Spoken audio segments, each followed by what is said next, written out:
Good morning student. आज हम आपको एक्सरसाइज 10.1 का पहला क्वेश्चन बताएंगे। पहले क्वेश्चन में दिया गया है उत्तर से 30 अंश पूरब में 40 किलोमीटर के विस्थापन का आलेखी निरूपण कीजिए। अब इस चीज़ को आप आलेखी निरूपण करना है, चित्र द्वारा प्रदर्शित करना। उत्तर से 30 अंश पूरब में 40 किलोमीटर के विस्थापन को, तो इसके लिए आप पैमाना मान लीजिएगा।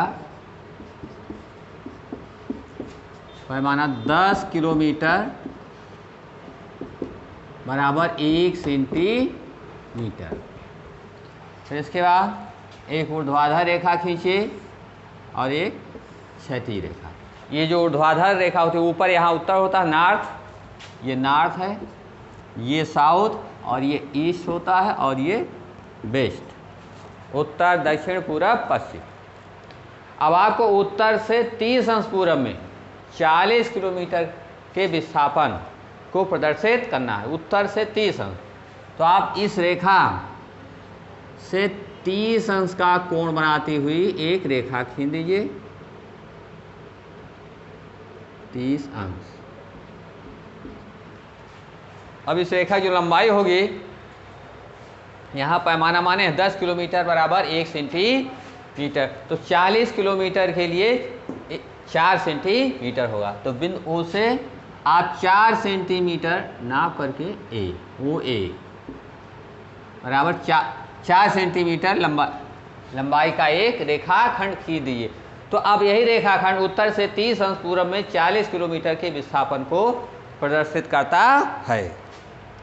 अब इसके पश्चात आइए क्वेश्चन नंबर 2। तो क्वेश्चन नंबर 2 में कह रहा है निम्नलिखित मापों को अदिश एवं सदिश के रूप में श्रेणीबद्ध करना है। अदिश एवं सदिश के रूप में।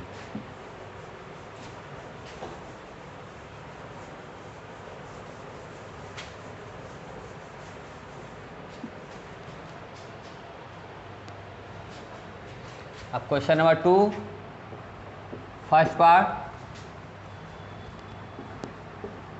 10 kg, सेकंड पार्ट 2 मीटर उत्तर पश्चिम,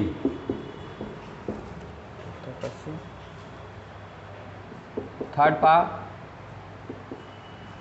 40 डिग्री,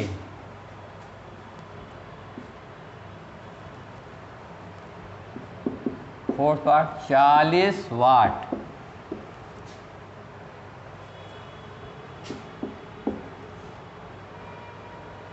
फॉर -19 कूलम।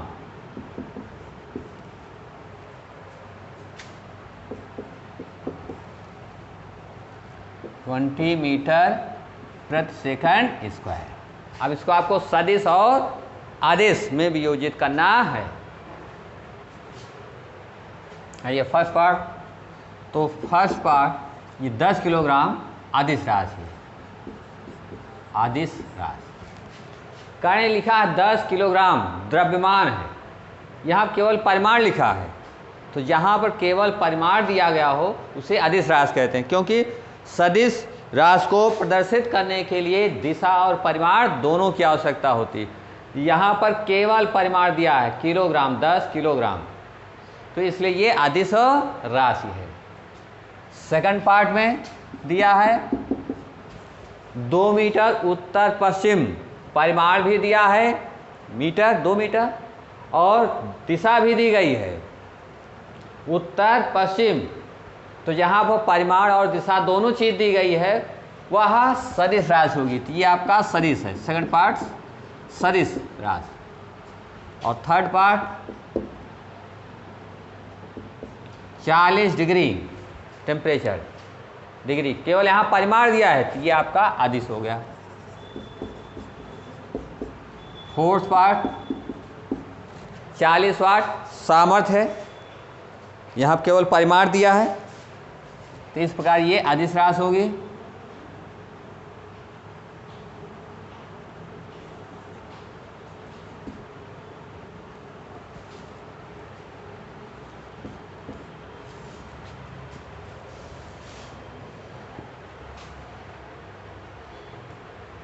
इसके बाद ये 5वां 10⁻⁻19 कूलम आवेश, यह भी अदिश राशि है। परिमाण केवल दिया है, यहाँ मीटर प्रति सेकंड स्क्वायर, 20 मीटर प्रति सेकंड स्क्वायर।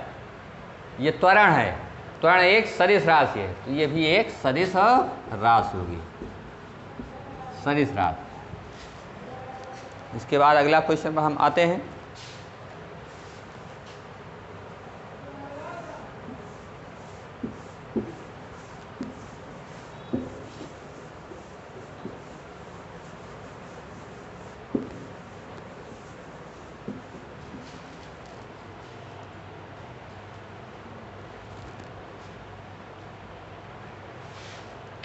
क्वेश्चन नंबर 3 में निम्नलिखित को सदिश एवं अदिश के रूप में श्रेणीबद्ध करना है। क्वेश्चन नंबर 3 का फर्स्ट पार्ट, समय, कालांश,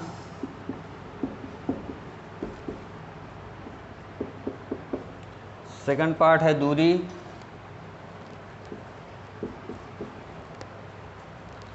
थर्ड पार्ट बल, फोर्थ पार्ट वेग और कार्य। ये समय अदिश राशि है, दूरी भी अदिश राशि है, बल सदिश, वेग सदिश और कार्य अदिश राशि है।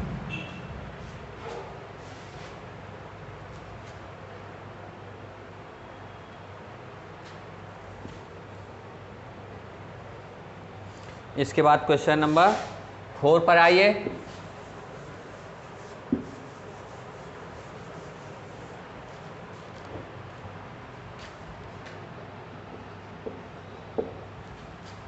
क्वेश्चन नंबर 4 में आकृति 10.6 में निम्नलिखित सदिशों को पहचानना है। ये आपका एक फिगर दिया है,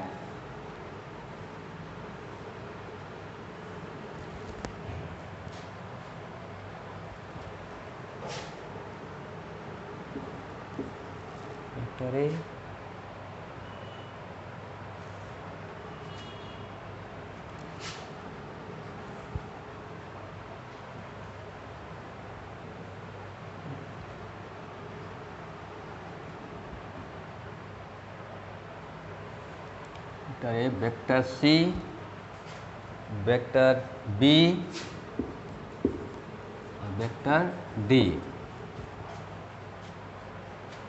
तो फर्स्ट पार्ट में पूछ रहा है सह आदिम सदिश, सह आदिम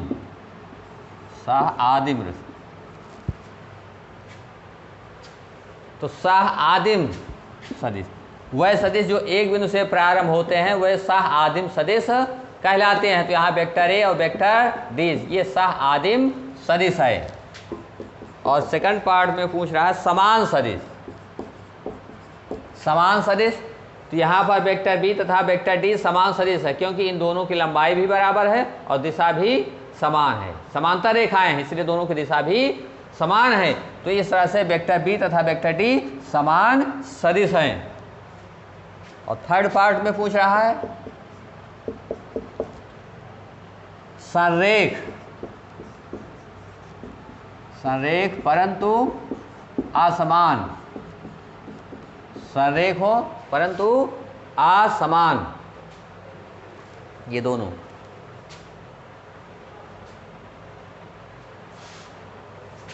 संरेख परंतु असमान, वेक्टर ए तथा डी ये संरेख भी हैं और असमान भी हैं।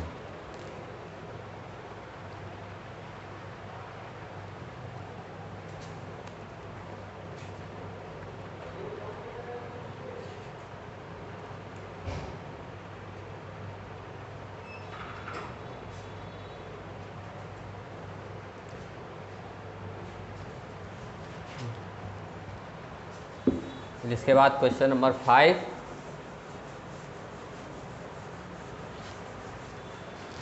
क्वेश्चन नंबर 5 में है निम्नलिखित का उत्तर सत्य अथवा असत्य के रूप में दीजिए। फर्स्ट पार्ट में है वेक्टर ए तथा माइनस वेक्टर ए संरेख हैं, तो ये आपका असत्य है। ये संरेख नहीं हो सकते, दोनों की दिशा विपरीत है। उसके बाद दूसरे सेकंड पार्ट में दिया है, दो संरेख सदिशों का परिमाण सदैव समान होता है। दो संरेख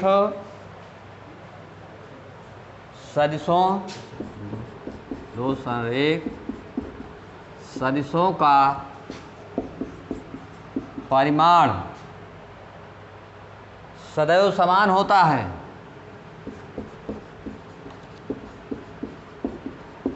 समान होता है।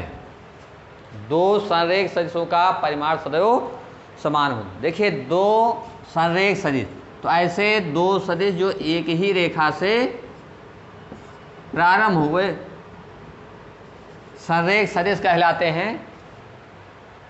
तो दो संरेख सदिशों का परिमाण सदैव समान हो, ये कोई आवश्यक नहीं है।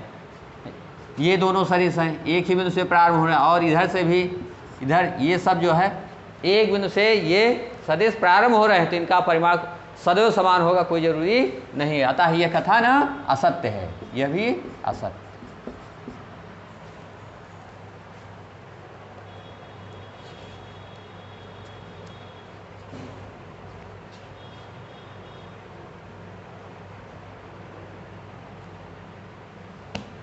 इसके बाद तीसरा और चौथा खंड आइए।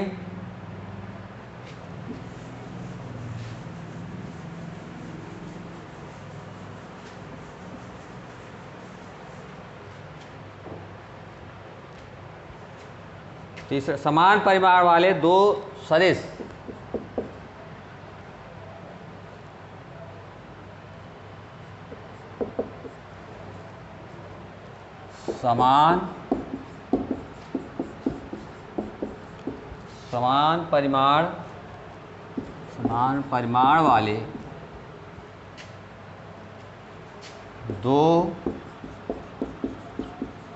समान परिमाण वाले दो सदिश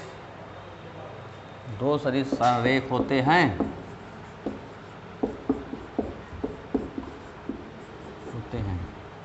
यह कथन असत्य है। देखिए दोनों, अब जैसे ये एक सदिश ये है ए बी, दूसरा सी डी, ये दो सदिश हैं। इन दोनों का परिमाण समान है, अर्थात लंबाई बराबर है, परंतु ये संरेख नहीं है। समानता जरूर अवश्य है, लेकिन संरेख नहीं है। तो समान परिमाण वाले दो सदिश सदैव संरेख होते हैं, कोई आवश्यक नहीं आता। यह कथन असत्य है।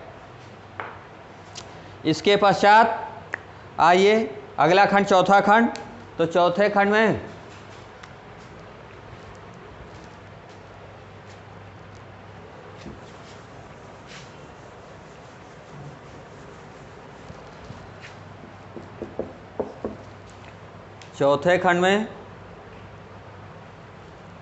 समान परिमाण वाले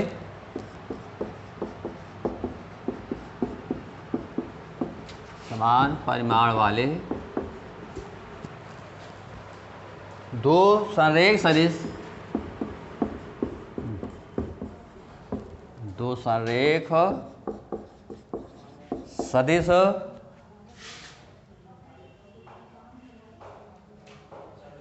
समान होते हैं।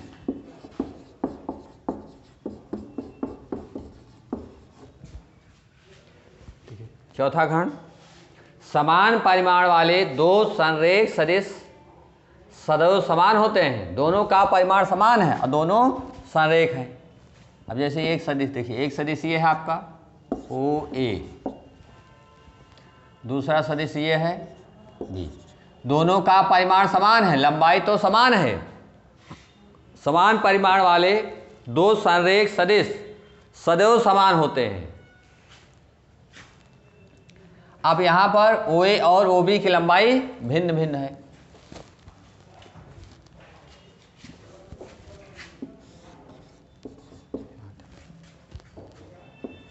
समान परिमाण वाले दो संरेख सदिश समान होते हैं। अच्छा नहीं, यहाँ पर परिमाण समान है दोनों का,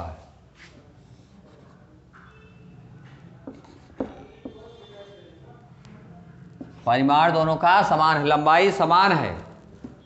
समान परिमाण वाले दो संरेख सदिश, दोनों सदिश संरेख भी एक बिंदु से प्रारंभ हो रहे हैं।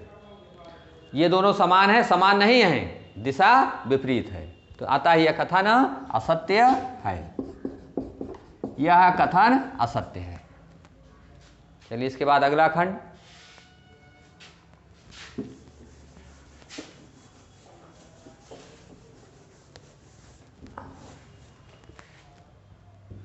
इसके बाद सदिशों का योगफल।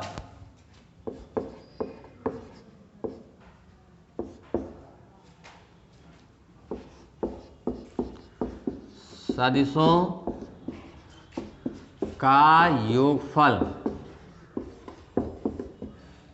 सदिशों का योगफल। तो जब हम दो सदिशों को जोड़ते हैं,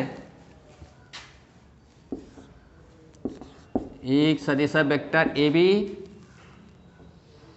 और दूसरा सदिश वेक्टर बी सी, सदिशों का योगफल दो सदिश वेक्टर ए बी और बी सी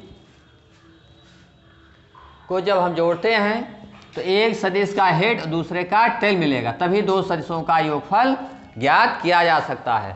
और इनका जो परिणामी होगा, परिणामी का टेल पहले वाले सदिश के टेल से मिलेगा और हेड दूसरे वाले सदिश के हेड से मिलेगा। ये अर्थात वेक्टर ए बी